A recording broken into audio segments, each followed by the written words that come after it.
प्रशासन और परिजनों के बीच बातचीत बन गई है। डॉक्टर बिश्नोई के दो भाइयों की सरकार से बातचीत हुई है। जोगाराम पटेल जिला कलेक्टर और पुलिस कमिश्नर से बातचीत होने की जानकारी सामने आ रही है। प्रतिनिधिमंडल ने इस बातचीत को पॉजिटिव बताया है, सकारात्मक लेवल बताया है। और दूर जगह वहां से हटा देंगे। एक जहां भी प्रशासनिक कमी खामियां रही, इसको लेकर पूरे प्रखंड की संभागीय आयुक्त और सीनियर आईएएस अधिकारी जो भी इन्होंने बताया, लिखित में सारा समझौता हुआ है। सीनियर आईएएस इस मामले की जांच करेगा, क्यों एम्बुलेंस यहाँ भेजा गया, एक मौका क्या हुआ, क्या क्या कारण थे, कौन दोषी थे। तीसरी नौकरी की बात थी, वो नौकरी की बात इन्होंने मानी है कि इसकी वाइफ को नौकरी दे देंगे। कुछ सरकार का जो पैकेज है वो वही बात करके आए, उसमें क्या इनको मिला है सरकारी पैकेज। और दूसरा एसआईटी का गठन करके आईजी रेंज जोधपुर के नेतृत्व में नीचे टीम बनाई है, जो इस पूरी घटना की जानकारी लेगी और इसके अंदर उसकी बाद में गिरफ्तारी तय होगी।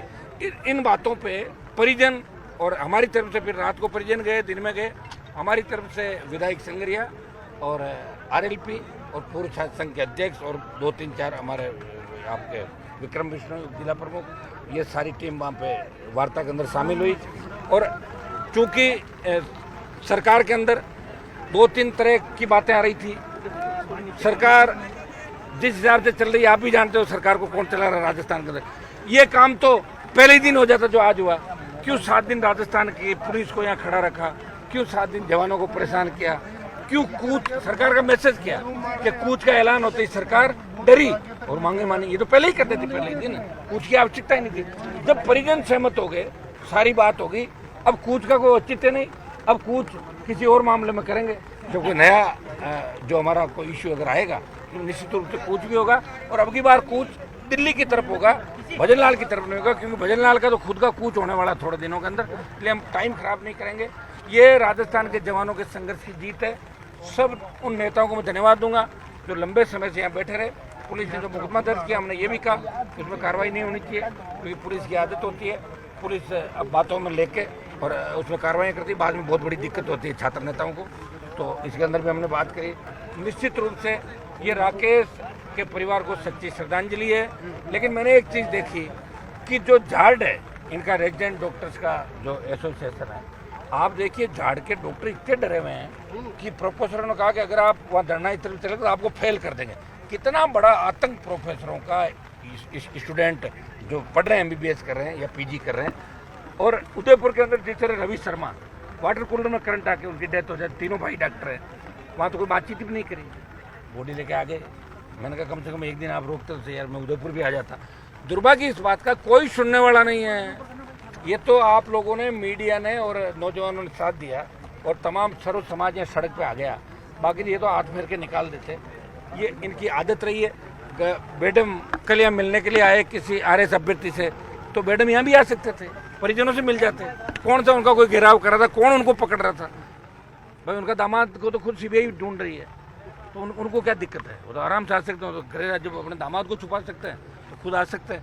लेकिन दुर्भाग्य इस बात का संवेदनहीन सरकार है, संवेदनशीलता नाम की चीज़ नहीं।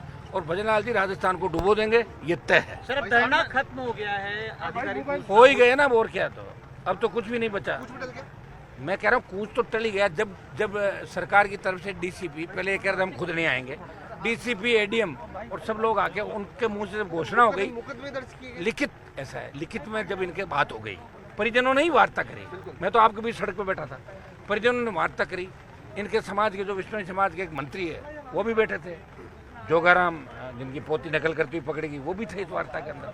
तो ये तमाम लोगों के बीच, कमिश्नर भी थे, ब्यूरोक्रेट्स भी थे, तो तमाम के बीच बात हुई है। मैं बातचीत में वहाँ शामिल नहीं था, लेकिन परिजन संतुष्ट है। और ये तय है कि ये अगर कार्रवाई नहीं करेंगे तो निश्चित रूप से तो कार्रवाई होगी। 100% एचओडी वाला काम तो इसलिए होगा कि आज नहीं तो कल उसको उसके पापों की सजा मिलेगी। निश्चित रूप से सरकार 2 दिन किसी को मोहलत दे सकती है, अरेस्ट भी होगा और कानून का हाथ लंबे, न्याय हमें मिलेगा। हनुमान जी, आपने कहा था कि हनुमान को क्रेडिट नहीं मिल जाए, इनको न्याय मिल जाए। हाँ। लगातार आप ये सही है बात, धरने भी दे रहे हो, क्या कारण था? क्रेडिट के लिए परिजनों को परेशान किया जा रहा था। अब तो कारण एक दोनों पार्टियों को एक ही आदमी दिख रहा है कि इसको कैसे रोके। ये हाँ, ये क्यों नहीं, ये सो क्यों नहीं जा रहा है, जाके ही सो जाए, हम भी लूट खसोट कर ले आराम से। पिछले पाप पापुम पर्दा ये उससे पहले के पापुम पर्दा ये तो चला ही राजस्थान के अंदर, और क्या चल रहा है। एक मुकदमा पुलिस ने दर्ज किया था, एक नोटिस हम लोगों को भी दिया था। ये इनकी कानूनी प्रक्रिया, इनसे हम नहीं डरते, ये तो होते रहता है, मुकदमे होते रहते हैं, बरी होते रहते हैं, सजा भी हुई हम लोगों को, फिर भी लड़ते रहेंगे। ये जीवन जो मिला है ये लोगों के काम आएगा, जवान के काम आएगा, किसान का आएगा। मैं तो कहता हूँ अगर राकेश बिश्नोई की जगह कोई ऐसी जाति का बच्चा भी अगर होता, किसी ऐसी जाति का जिसका एक भी विधायक नहीं, हमारे तो जाट बिश्नोई मिलाते 40 MLA 7 MP है, फिर भी 7 दिन लगे न्याय मिलने को। कितना बड़ा दुर्भाग्य आप बताइए। तो ऐसी गरीब जाति जिसका कोई विधायक नहीं हो, अगर उसके साथ कोई